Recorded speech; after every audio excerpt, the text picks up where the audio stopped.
Hey everybody, what's going on? Helmlight here, bringing you another video from Grab the Lantern today. Today I want to talk about the upcoming support item and Sightstone changes, as they are looking to be fairly substantial and may have an effect on making support a lot more desirable to play. Now obviously support was actually pretty desirable during the Ardent Sensor meta, however much you want to hate on it, because at the very least it felt like supports were being supported by their team. AD carries were taking Relic Shield, trying to get them to the Ardent Sensor as fast as possible, and supports felt powerful, especially when they were applying Sensor to their friends. So these changes are essentially directed at helping supports feel like they have less mandatory item builds. Right now, they pretty much have to start a gold generation item. Of course, they do have variation in what they can take. Some like Thresh, for example, can go Relic Shield or Coin.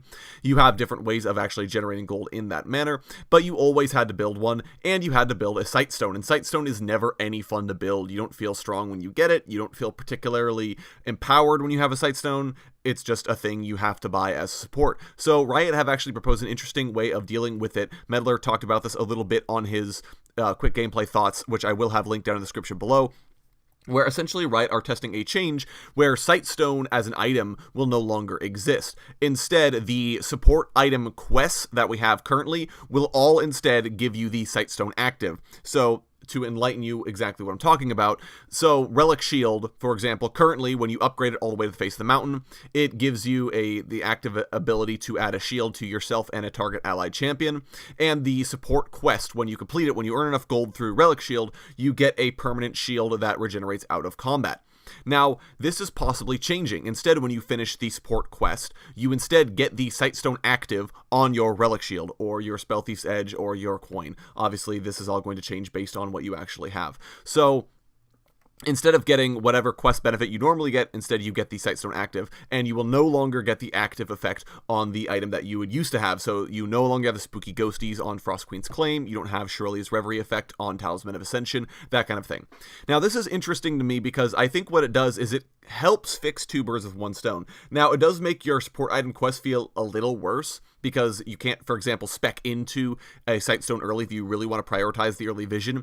And when you get your quest, alright, great, all I got for this was a crappy Sightstone, as opposed to something cool like having the speed boost effect on Talisman of Ascension.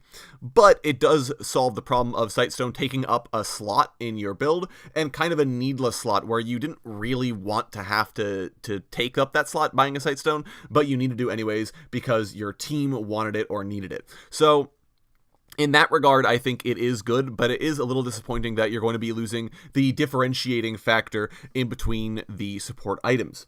Now, the other thing that is interesting is Meddler mentioned that they will be potentially looking forward to adding the old actives back into the game on new items. So this may mean the return of Shirelia's Reverie and Twin Shadows, and it may mean that another new item will be added with the Face of the Mountain active. Now, whether or not the items will be added in has not yet been determined, and they may or may not actually be Shirelia's Reverie and Twin Shadows. It all depends on the build path and how close Riot actually want to make them. Obviously, if they're all by themselves, they could possibly have stronger activated abilities than the support item, because that was sort of coupled in with support, gold generation, and other things. So we'll see how that ends up happening, but I think that's an interesting way of going about it, but it feels like support items in general already have a lot of actives, and support itemization is also in a really good spot. I feel like there are a lot of different unique items that supports can go with, so I don't know necessarily if adding in 2 more items for effects that people really weren't caring about in the first place is worth it.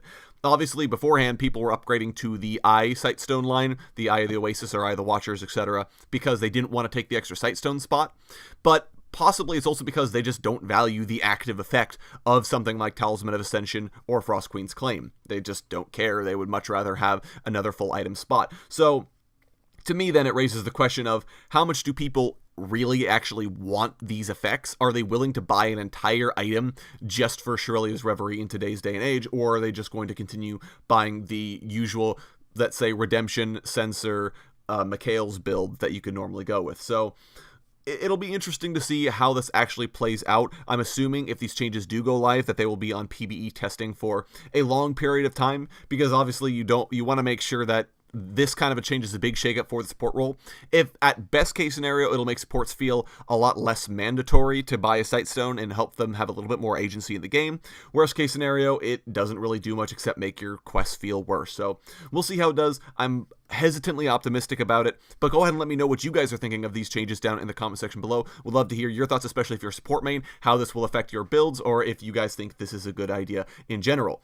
If you enjoyed the video, go ahead and leave a like, and if you really enjoyed the video, consider subscribing. I upload a video every Monday, Friday, and on patch days as well, and if you're looking for more Grab the Lantern content, you can check out my blog, grabthelantern.com. I have a link down in the description below. I upload an article just about each and every single day for your enjoyment. Once again, thank you guys so very much for watching. I do appreciate it, and I'll talk to you all later.